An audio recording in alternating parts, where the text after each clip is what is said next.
Game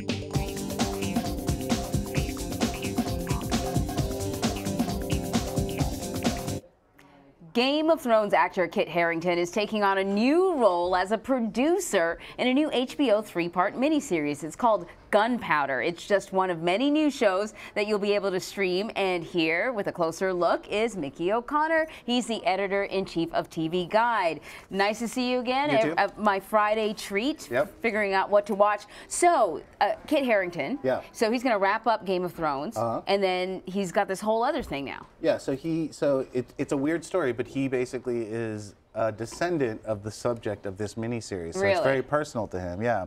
And it's about, the gunpowder plot of 1605 or 8, something like that, where, Catholics were trying to overthrow the Protestant government. Okay. So, Okay, let's watch a little bit. My sister was crushed like a seed. My brother butchered. They will be revenged. I am Robert Catesby. My purpose is to kill the King of England. I need to raise an army. We mean to lead the Catholics of England out of their oppression. I make the same oath as you. My name is Guy Fawkes. They will see how a king governs. They bow to me. Bring me Catesby, Sir William. God save the King! God save the King! You must turn back. I cannot. For the first time in my life, my purpose is clear, and my heart is full. I will blow them all to hell. Oh, that's pretty intense. Yeah, yeah. So so as you see, it's it's about the origins of sort of Guy Fawkes Day, which is celebrated in England to this day.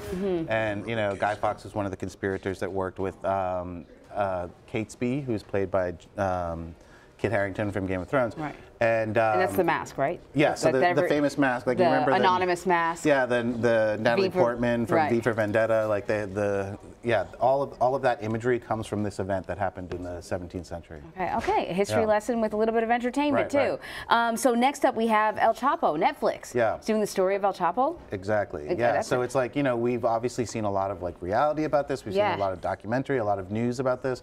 This is a fictionalized version of his life. So the first season sort of talked about the rise of El Chapo, and the second season, as you'll see, has a lot of familiar imagery. Okay, let's listen a little bit. El Chapo. Joaquin! Mexican drug lord Joaquin El Chapo Guzman has escaped. Ahora sí nadie me para. Quiero proponerles formar una federación bajo un mismo mando. El tuyo. El mío. Yeah, who could forget that notorious escape from prison, down that hole, through that tunnel? Right. And I see that's part of what. So this season, that's what they're talking about. They're talking about how he escaped from prison, how he had the gall, how he had the chutzpah to even attempt to do it. Yeah. And then how he was eventually recapped.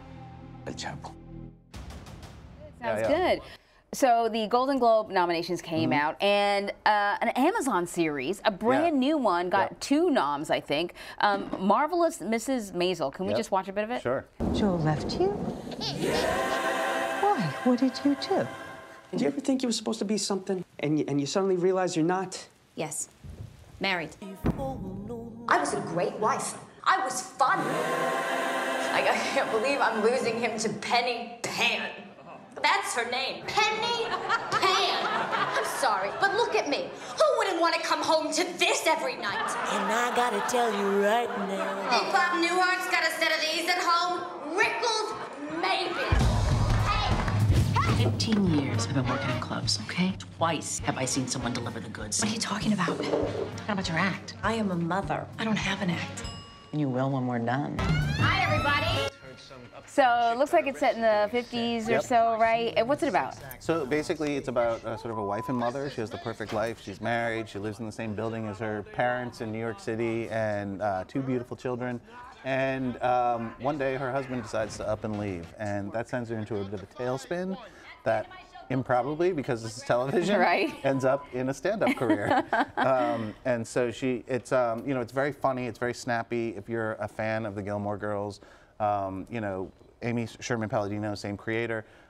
You know, you'll recognize the rhythm of the dialogue and things like that. Fast one-liners back and forth. Yeah, and it's really fun. And like you said, it is a very surprise Golden Globe nominee. Yeah, because this just came out. Yeah. It's renewed for 2 seasons. There's going to be 2 seasons of this. I mean, they must think this is a home run. Yeah, so this was like a big, you know, competitive bidding situation. Amy Sherman Palladino had done the revival of Gilmore Girls on Netflix, but Amazon swept in and guaranteed 2 seasons right off the bat. So, you know, it's their prize now. It looks good. You have given us a variety of different things to get into over the weekend. Mickey O'Connor, thank you. Thanks for having me.